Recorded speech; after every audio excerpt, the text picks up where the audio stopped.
J'ai accumulé une expérience dingue et des rencontres, des voyages, des connaissances en 5 à 10 ans là, qui m'ont permis de... Voilà, j'ai l'impression d'avoir vécu 30 ans en 10 ans.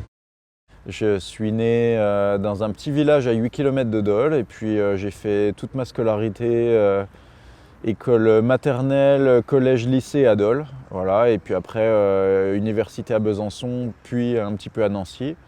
Et ensuite, je suis parti 10 ans en Picardie, une fois que j'ai commencé à travailler. J'ai fait mon premier triathlon ici à Dole, d'ailleurs, quand j'avais 12 ans.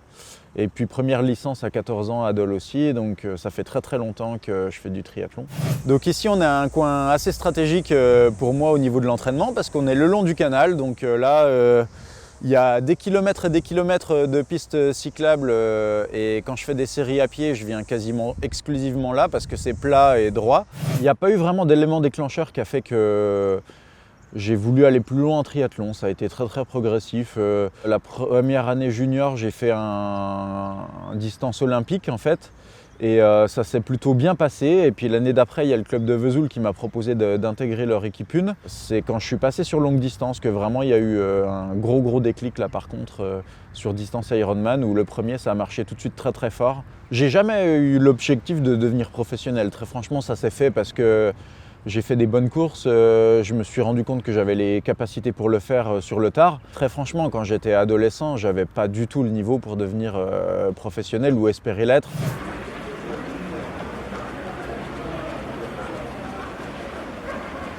À l'époque, je faisais des courses avec drafting, ça s'appelle, donc où on est en groupe en vélo. Mais vu que j'étais pas très bon nageur, j'étais jamais vraiment aux avant-postes. J'ai fait ça pendant au moins 10 ans, beaucoup avec le club de Vesoul, un petit peu avec d'autres clubs. Au bout d'un moment, j'en ai eu marre et j'ai dit bon, j'essaie de faire plus du moyenne distance.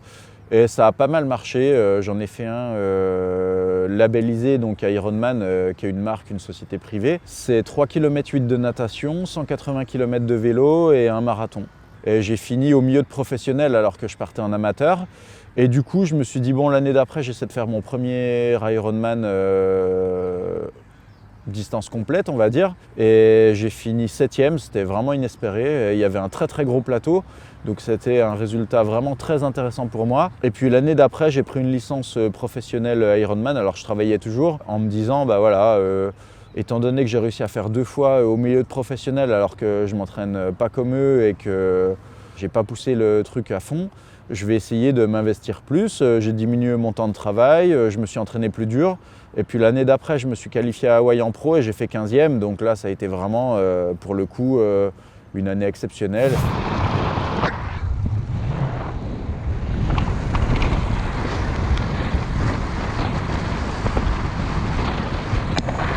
C'est le rêve du triathlète longue distance, donc j'ai fait voilà, la meilleure perf française à ce jour à Hawaï et ça c'est quelque chose qui restera marquant pendant longtemps. Puis il y a aussi le titre de champion du monde, même si c'était en Suède, c'est moins exotique et puis c'est un voyage qui n'a pas été démentiel, mais c'est quand même une compétition qui me marquera à vie, ça c'est sûr. Je suis parti de la Picardie il y a 2 ans maintenant pour revenir dans le Jura. On a quand même un terrain de jeu qui est beaucoup plus favorable, c'est-à-dire qu'il y a beaucoup moins de voitures, on peut changer de parcours à chaque fois en vélo tous les jours presque parce qu'il y a des petites routes partout.